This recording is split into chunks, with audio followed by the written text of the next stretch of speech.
네, 안녕하십니까. 오늘은 요한계시록 12강입니다. 16장 대접재앙, 재앙의 세 가지 재앙의 마지막 부분이죠. 요한계시록은 심판을 말하고 있고 또 심판은 세 가지로 이루어져 있다. 첫째는 재앙, 멸망, 악한 자들의 멸망, 선한 자들의 구원. 이것이 심판이다. 예. 우리 심판 그러면 꼭 뭐, 재앙이 내리고 또 멸망만 있을 것 같지만 그 심판 안에는 구원도 들어가 있다. 그래서 이제 오늘 재앙의 마지막 세 번째 재앙인 대접 재앙을 한번 배워보겠습니다. 16장 재앙의 마지막 장입니다. 16장 6장부터 16장까지가 재앙이고요. 17장부터 20장까지가 멸망이고 그 다음부터 21장부터 22장까지가 구원입니다. 자, 우리 한번 재앙, 대접 재앙에 대해서 마지막 재앙에 대해서 다 같이 한번 읽어보겠습니다. 또 내가 들으니 성전에서 큰 음성이 나서 일곱 천사에게 말하되 너희는 가서 하나님의 진노의 일곱 대접을 땅에 쏟으라 하더라. 첫째 천사가 가서 그 대접을 땅에 쏟음에 짐승의 표를 받은 사람들과 그 우상에게 경배하는 자들에게 악하고 독한 종기가 나더라. 둘째 천사가 그 대접을 바다에 쏟음에 바다가 곧 죽은 자의 피같이 되니 바다 가운데 모든 생물이 죽더라. 셋째 천사가 그 대접을 강과 물 근원에 쏟음에 피가 되더라.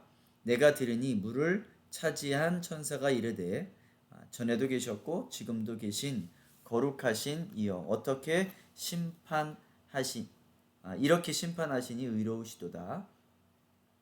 그들이 성도들과 선지자들의 피를 흘렸으므로 그들에게 피를 마시게 하신 것이 합당하나이다 하더라. 또 내가 들으니 제단이 말하기를 그러하다. 주 하나님 곧 전능하신 이시여 심판하시는 것이 참되시고 의로우시도다 하더라.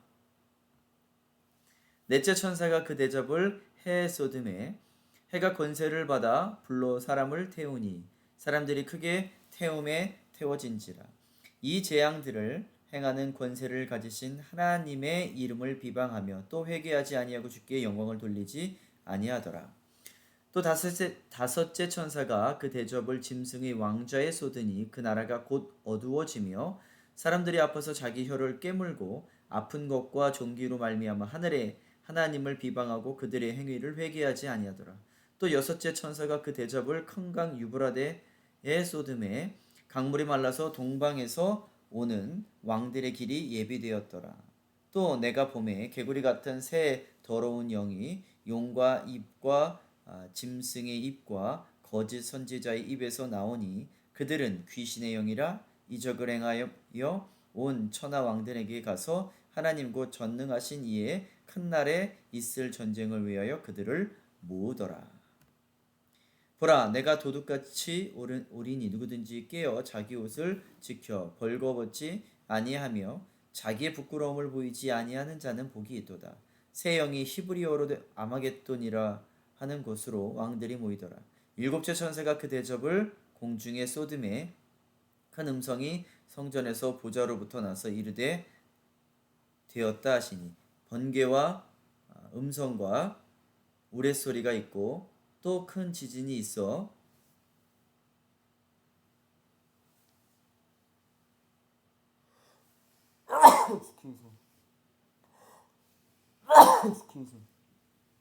죄송합니다. 큰 우레소리가 있어 또 큰 지진이 있어 얼마나 큰지 사람이 땅에 있어 온 이래로 이같이 큰 지진이 없었더라. 큰 성이 세 갈래로 갈라지고 만국의 성들도 무너지니 큰 성 바벨론이 하나님 앞에 기억하신 바 되어 그의 맹렬한 진노의 포도주 잔을 받음에 각 섬도 없어지고 산악도 간데 없더라.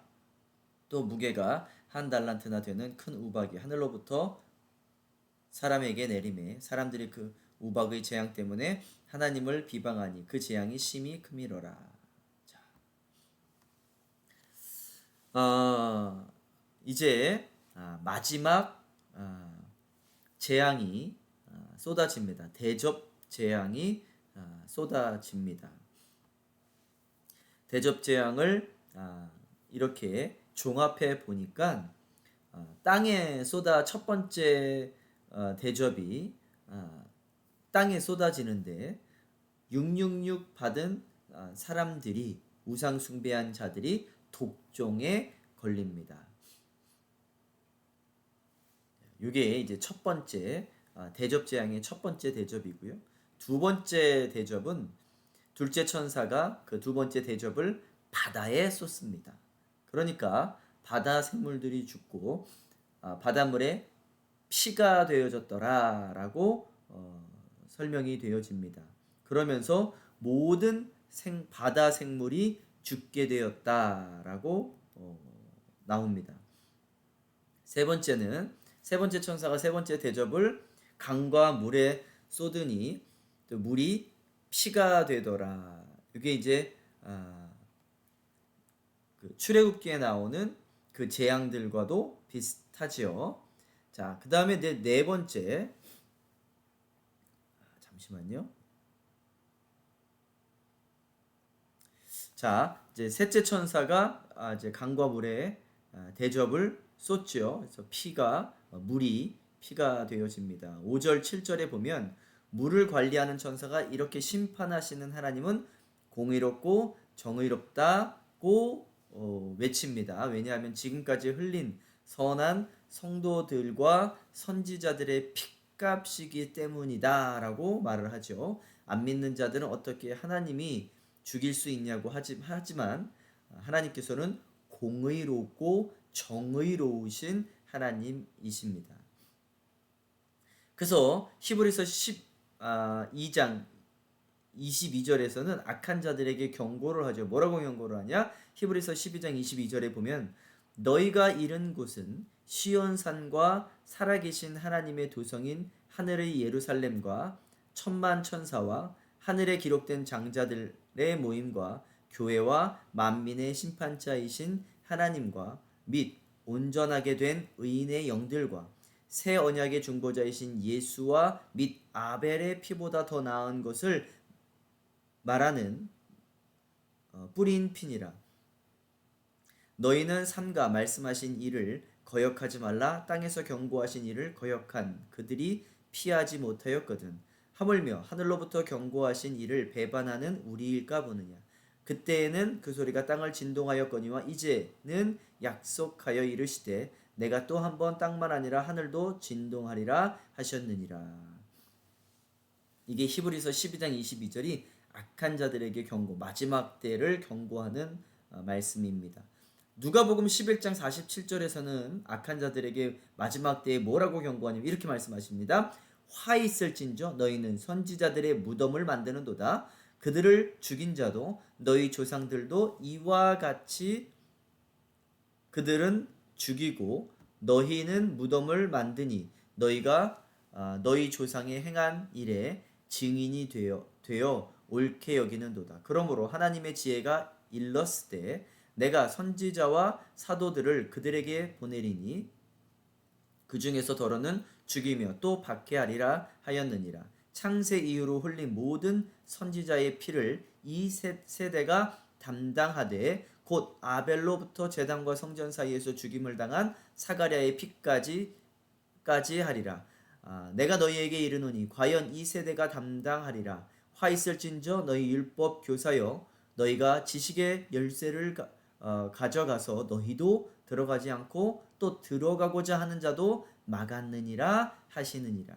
이렇게 핏값을 치르신다. 악한 자들의 핏값을 치르신다. 그것을 어떻게 이루시냐? 이 두 번째 대접, 세 번째 대접으로 이 말씀들을 성취하십니다. 자, 네 번째는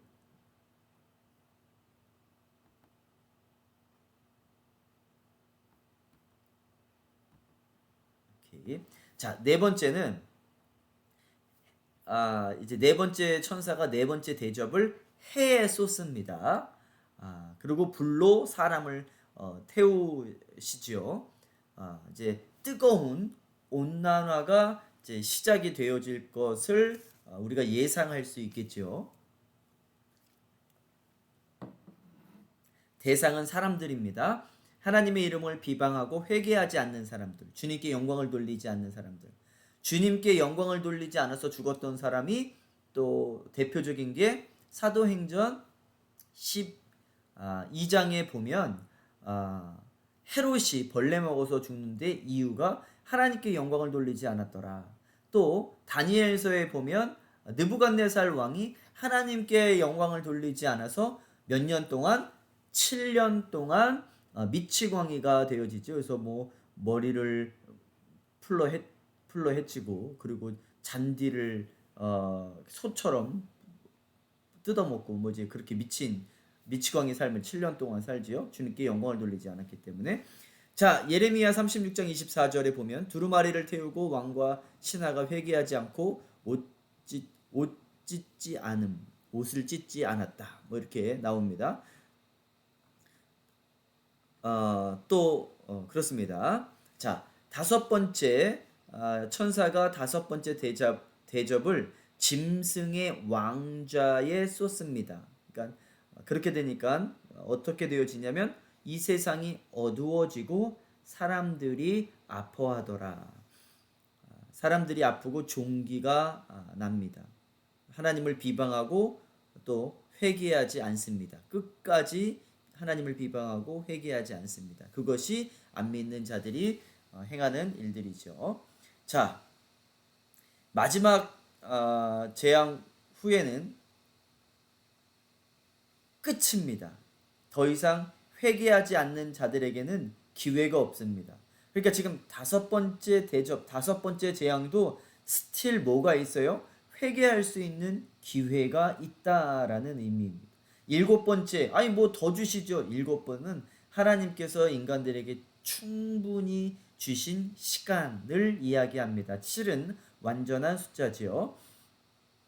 자, 이제 여섯 번째 재앙이 나팔 재앙이 끝나고 여섯 번째 대접이 유브라데 강에 쏟겨지는데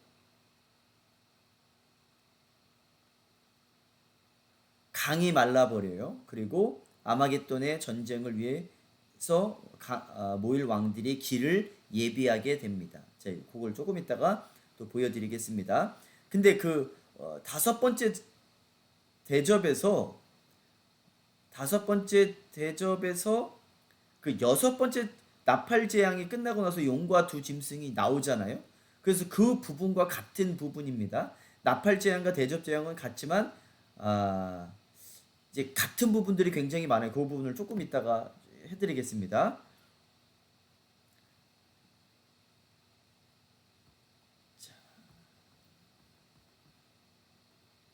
자, 이제 일곱 번째 재앙이 죄송합니다. 일곱 번째 재앙을 여섯 번째 재앙, 일곱 번째 재앙.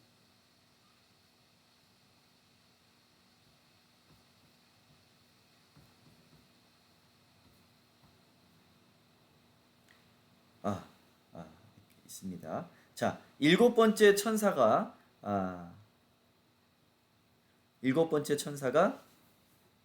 대접을 공중에 쏟습니다. 그러니까 아주 어마어마하게 큰 지진이 났다. 뭐 이렇게 정리를 해볼 수 있습니다. 자, 그러면 이게 이제 대접 재앙이에요. 이제 대접 재앙이 이걸 갖고서 우리가 왈가불고하면서 싸우면서 이게 언제 이루어질 것이냐, 지금 일어나는 게 그 대접 재앙의 일곱 번째냐, 여섯 번째냐, 다섯 번째냐, 아니면 이것이 인재앙이냐, 나팔 재앙이냐, 우리가 이런 것들로 많이들 다투기는 합니다. 그럼 우리가 이것을 어떻게 해석할 것인가 조금 이따가 해석을 하고,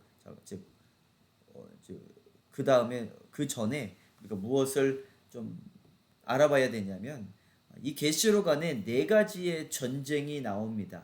그래서 우리는 마지막 전쟁을 아마겟돈 전쟁이다라고 해서 할리우드 영화에 보면 이 아마겟돈 전쟁에 대해서 어마하게 마지막 전쟁이라고 해서 세상의 마지막 전쟁이라고 해서 아마겟돈 전쟁이라고 해서 여러 편의 영화가 나왔어요. 이게 16장 16절에도 나오고 19장 19절에도 나오고, 그래서 여하튼 간에 16장 16절에는 정확하게 아마겟돈 전쟁이다라고 표현이 나오는데, 근데 그 앞뒤로 해서 또 전쟁들이 나오는데 이 전쟁들이 같은 전쟁인지 아니면 다른 전쟁인지 한번 살펴볼 필요가 있습니다. 첫째는 12장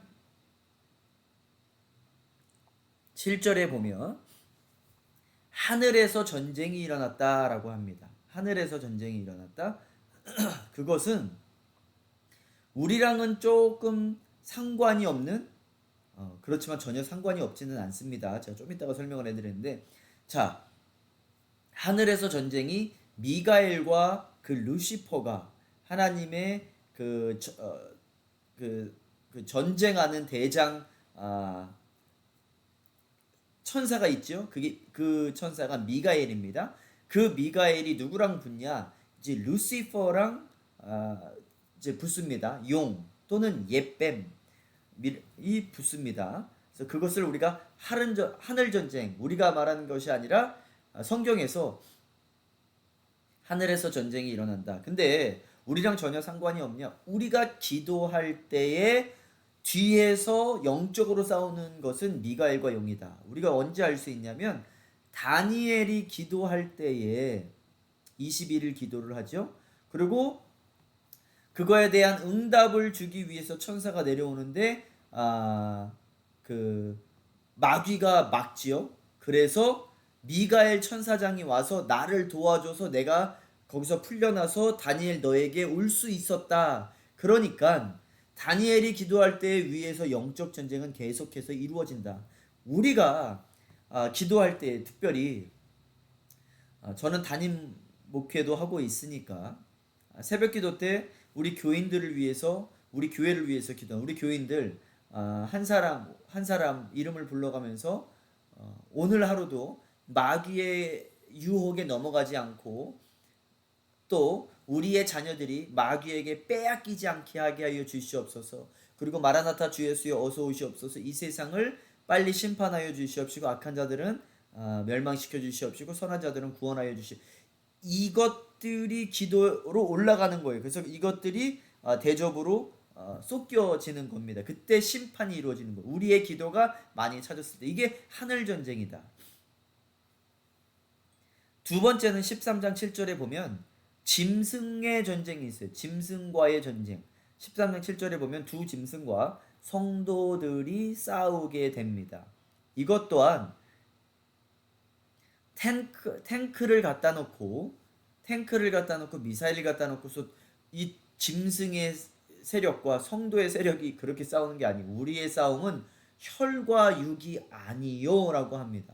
그래서 이 전쟁에서 세상에서의 그 유혹당하고 또 사람들이 성도들이 핍박당하고 이것들을 두 짐승과 성도들의 싸움 전쟁이라고 합니다. 근데 이 전쟁에서는 누가 이겨요?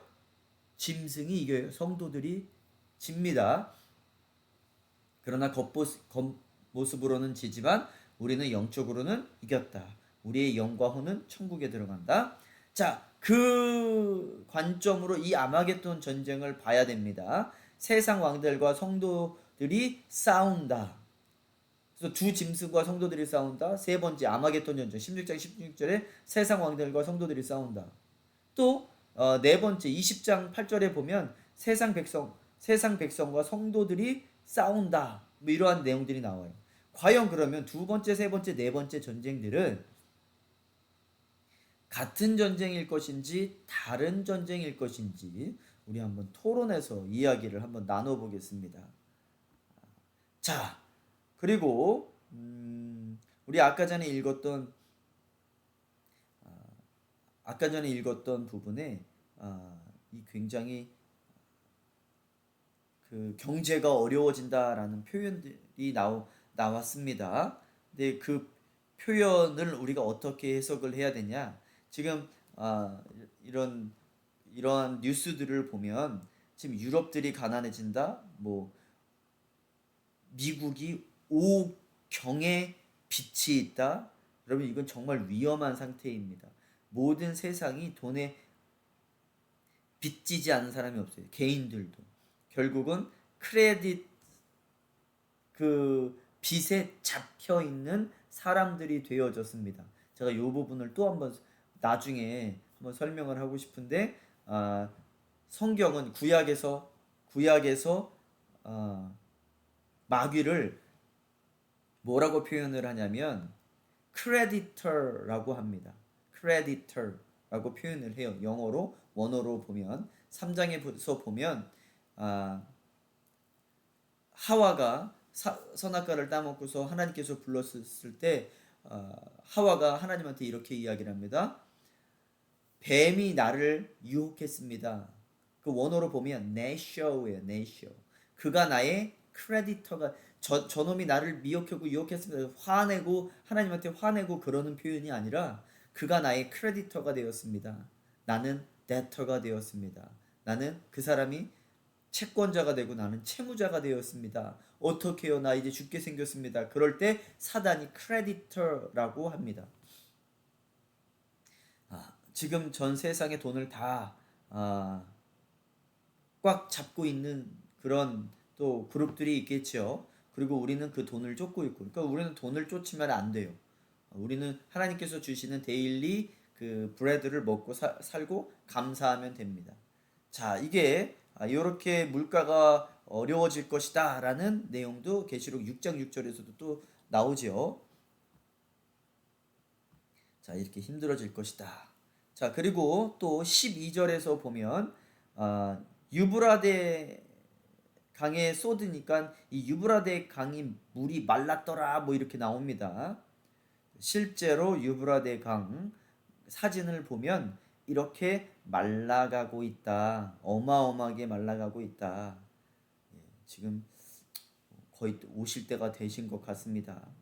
자, 그러면 지금까지 이제 대접재앙을 이제 다 나갔는데 이러한 것이 대접재앙이다, 나팔재앙이다, 재앙이 나갔는데 우리가 신학자들을 좀 보면 이렇게 나눠집니다. 세대주의와 전천년주의, 문자 그대로 해석할 것이냐, 후천년주의, 또 무천년주의, 요거를 상징적으로 읽을 것이냐. 후천년주의는 상징적으로 읽는 거는 무천년주의와 똑같아요. 근데 후천년주의는 예수님이 오지 않고도 이 세상은 완전해질 것이다. 완전해진 다음에 예수님이 올 것이다. 뭐 이러한 이야기예요. 뭐 어떻게 보면 이러한 말과도 같죠. 예수님이 오시기 전에 우리는 구원받을 것이다. 그리고 나서 예수님이 오실 것. 아니 예수님이 오셔서 피로 구원을 받는 거죠. 예수님이 오셔야 이 세상이 끝나는 겁니다. 그래서 후천년주의는 우리가 공부를 안 해요. 근데 내 앞부분까지가 후천년주의와 무천년주의가 상징적으로 해석한다라는 것이 같고 세대주의와 전천년주의가 문자 그대로 해석한다라는 면에서 이 두 개는 그 같은 내용 같이 해석되어질 수 있습니다. 그런데 또 이 전천년주의와 세대주의는 인재앙, 나팔재앙, 대접재앙이 다 다른 것이다. 그리고 그 각 재앙 속에 있는 7재앙들이 다 다른 재앙이다. 라고 주장을 해요. 그렇다면 총 몇 가지의 재앙이 있냐? 3, 7에 21, 7가지 재앙 3가지가 있으니까 3, 7에 21, 총 재앙이 21가지의 재앙이 있다라는 거예요. 그리고 이 무천년주의와 후천년주의는 나팔, 대접 재앙이 같은 재앙이다. 다른 각도에서 보았다. 그래서 우리에게 있을 재앙은 이 7가지 재앙밖에 없다. 여러분들은 어떻게 생각하시나요? 한번 좀 비교해 볼까요? 자, 보세요. 재앙의 첫 번째 재앙이 전쟁. 두 번째가 물가가 폭등하는 것. 뭐 4분의 1이 사망하는 것. 또 기도하는 내용이 나와요. 거기 무슨 재앙이 아니라 성도들이 기도하는 내용이 나오고 인재앙에서 6번째는 지진이 나오고 별이 떨어지고 뭐 그렇습니다. 근데 또 일곱 번째 이는 잠깐 쉬어요. 두 번째 나팔 재앙에서는 자연이 3분의 1이 이제 멸망당하고 바다가 3분의 1, 쓴물이 3분의 1이 이제 더러워지고 3분의 1이 어두워지고 이제 지옥문이 열려서 다섯 번째 나팔 재앙은 지옥문이 열려서 악한 것들이 메뚜기 떼 같은 것들이 뭐 쏟아져 나왔다. 뭐 이렇게 이야기를 합니다. 그리고 또 여섯 번째 나팔 재앙에는 3분의 1이 사람이 사망했다. 큰 지진이 일어났다. 자, 대접 재앙에는 땅이 심판받고 바다가 심판받고 강물이 심판받고. 근데 여러분 이게 비교해 보세요. 나팔 재앙하고 굉장히 비슷해요. 자, 태양이 또 저기를 받죠. 벌을 받습니다. 그 말은 어두워졌다. 3분의 1이 어두워졌다. 메뚜기 떼가 나타나서 인간을 공격했다. 자, 인간이 고통당한다. 3분의 1이 사망한다. 어떻게 사망하겠어요? 아마겟돈 전쟁이 일어나니까 사망해진다. 또 일곱 번째도 지진이 일어났다. 나팔 재앙에서도 지진이 일어났다. 여러분 거의 흡사합니다. 그래서 전천년 주의는 이 모든 것들이 다 같은 재앙이지만 다른 각도에서 보았다라고 주장을 합니다. 여러분들은 어떻게 생각하시나요? 자, 이제 그러면 저는 어떻게 생각할까요? 요거를 해석하기 전에 우리가 구원이라는 것을 정확하게 이해하고 있어야 됩니다. 구원의 정의. 자, 구원은 예수를 믿고 단번에 이루어지는 건가요? 성경은 뭐라고 대답을 하냐면 yes, 그러나 no 라고 대답을 합니다.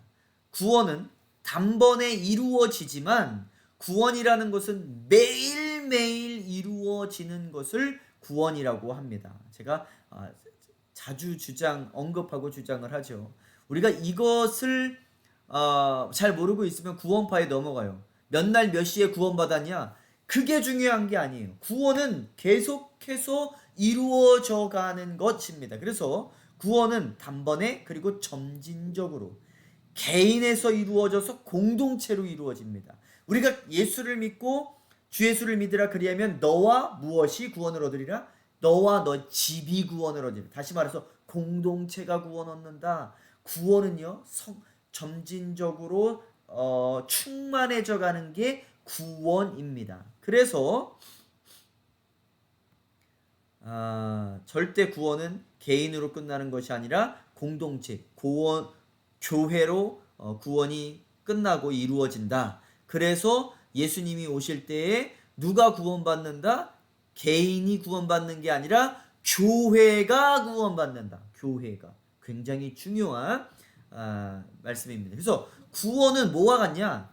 믿음, 천국, 성령, 구원 다 똑같은 개념이에요. 그래서 천국을 설명을 하는데 겨자씨를 가지고 천국이라고 이야기해요. 겨자씨가 땅에 심기면 그거 조그만 것이 계속해서 자라난다. 나무처럼 자라난다. 그게 천국이다. 믿음도 마찬가지예요. 조그만 믿음이 생겼어요. 그것은 계속해서 자라나는 것, 충만해지는 것, 믿음, 구원도, 천국도, 성령도 마찬가지예요. 충만해지는 것입니다. 일곱 절기도 그 의미를 가지고 있어요. 그래서 유월절날 죄의 속죄함을 받아요. 그리고 나서 우리의 죄를 속죄함을 받았는데 또 예수님께서 그 죄를 가지고 지옥에 내려가셔서 완전 버려버리십니다. 자, 그리고 부활하시죠. 그 다음에 성령을 주시고 충만해집니다. 나팔절, 예수님께서 오셔서 속죄일 완전히 죄를 사해 줍니다. 아니, 첫 번째 유월절도 속죄되었는데 여섯 번째 날 무슨 또 속죄를 하냐고요. 계속해서 이루어지는 거예요. 그리고 이 모든 믿음들이 무엇이 되어진다? 공동체로 하나가 되어져서 구원받는 것이다. 자, 이것들이 다 구원을 이야기해주고 있다. 이 일곱 절기도 구원을 설명해주고 있다. 제가 갑자기 왜 이 세 재앙을 설명하다가 왜 구원을 설명을 했을까요? 구원은 매일매일 커져가고 충만해지는 겁니다. 점진적으로 이루어지는 거예요. 제가 기도를 했어요. 하나님, 이 재앙은 나누어져 있는 겁니까? 하나입니까? 근데 성경을 읽다 보면 비슷한 것이 너무 많아요. 같은 것 같기도 하면서, 근데 마지막 7절 일곱째 나팔과 일곱 번째 재앙, 이런 것들을 읽어보면 그 다음 재앙을 또 설명을 해주고 있어요. 그러면 분명히 다른 재앙 같은데, 근데 내용은 같은 것 같고, 하나님 이것을 어떻게 해석해야 됩니까? 라고 했을 때 저에게 응답하신 것은 이 구원을 주셨어요. 구원은 너는 어떻게 해석하느냐? 라는 말씀을 주시던 것 같아요. 구원은 이런 거죠. 점진적으로 더 커져가고 증가되어지는 것이죠. 그렇다면 이 개념을 재앙에다도 접목시켜야 되는 게 아닌가. 그래서 저는 이렇게 답을 내렸습니다. 인재앙, 나팔재앙, 대접재앙은 점진적으로 계속해서 커져간다, 이루어진다 라고 저는 이해를 합니다. 그러니까 인재앙, 나팔재앙, 대접재앙은 같지만 다른 것, 그것들이 시작되어서 점진적으로 계속 한번 그 지진이 있었던 것들이 아니라 계속해서 이루어지는, 더 큰 지진이 이루어지는 것. 그래서 어떤 면에서는 무천년의 전천년의 해석이 같을 수도 있고요. 뭐 한번 이루어졌다 더 큰 것이 오고 뭐 이러니까.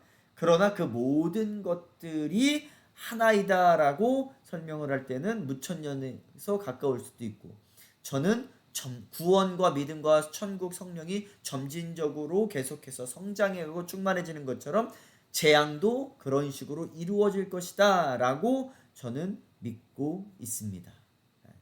자, 그리고 이제 깨어 있으라고 하는데,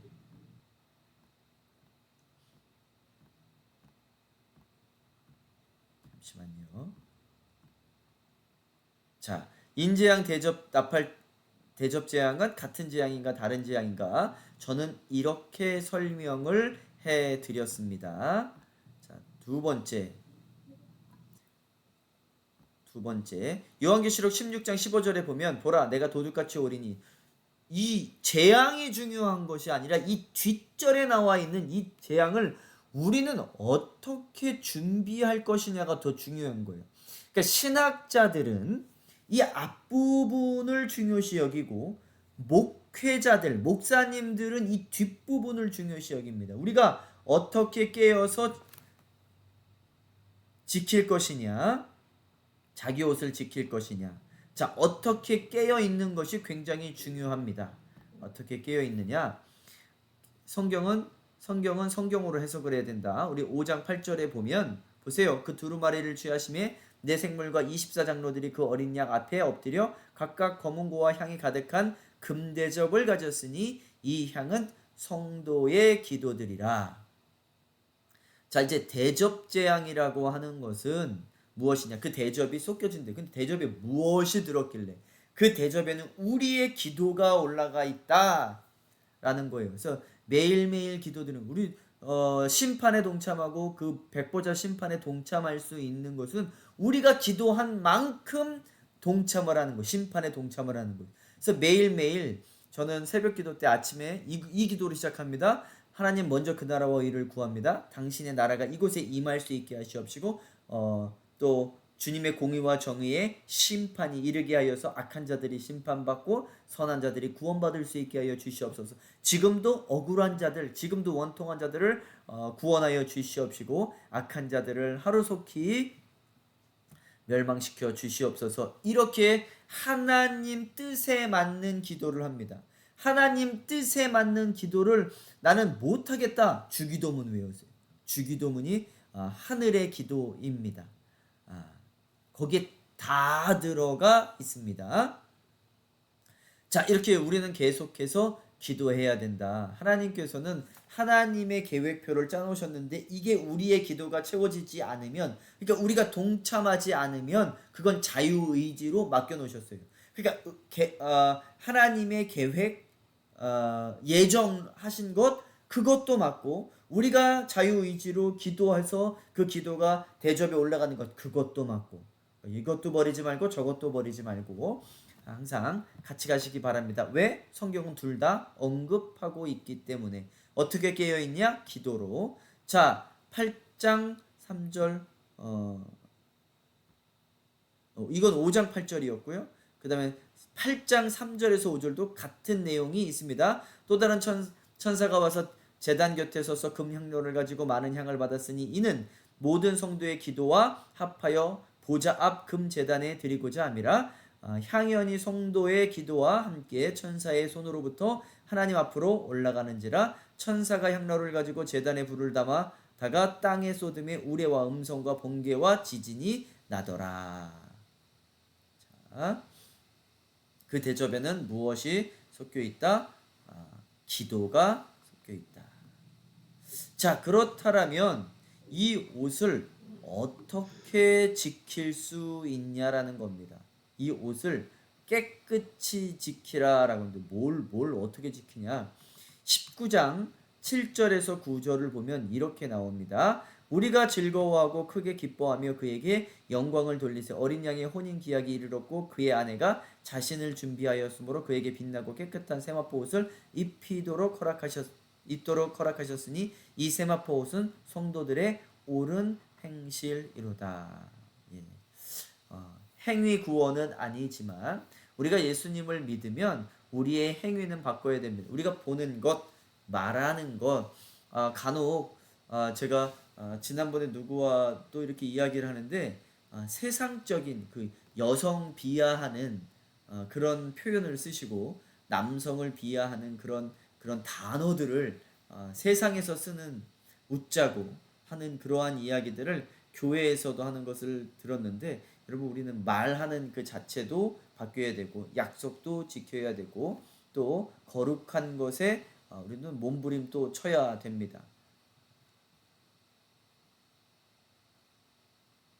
많은 대통령들과 정치인들과 재벌들이 이제 음란한 행위를 한다라는 것을 우리가 알고 또 있고 또 뉴스로도 보았고, 특별히 어린 아이들과 은밀히 놀아나는 것이 뉴스에 밝혀지기도 합니다. 이것이 예수님에 의해서 밝혀지면 그때는 회개할 기회가 없는 거예요. 우리의 죄를 회개하고 거룩한 행실이 우리의 삶을 우리의 삶의 현장을 지배해야 됩니다. 뭐가? 그 거룩한 행실이. 우리의 힘은 어떠한 우리의 능력과 힘은 거룩에서 나타나는 거예요. 우리가 거룩해지면 거룩할수록 마귀가 우리를 건들지 못합니다. 우리가 할 거 다 하면 마귀가 또 웃으면서 너 이것도 하고 저것도 하면서 다 하면서 네가 무슨 목사냐, 무슨 장로냐, 무슨 뭐 권사냐, 뭐 이런 식으로 나올 수 있어요. 우리의 능력과 힘은 거룩에서부터 나오는 겁니다. 세상 사람들은 돈을 지키고 권력을 지키고 건강을 지키려고 하는데, 어떤 사람이 보이스피싱으로부터 큰 돈을 사기를 당할 뻔했는데 돈을 지켰다라고 해요. 주기철 목사님이 일제 경찰에게 잡혀 모진 고문을 당하고 잠시 풀려났지만 다시 순사들이 잡으러 왔을 때 주기철 목사님 어머니께 내가 믿음을 못 지킬까봐 두렵습니다라고 고백을 했다라고 합니다. 그러니까 어머니가 이렇게 얘기를 했다고 했어요.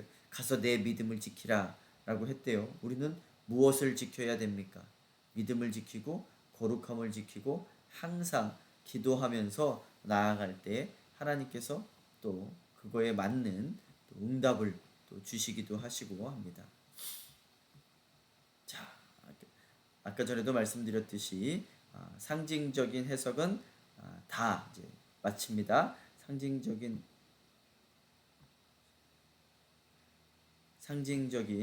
해석은 다 같은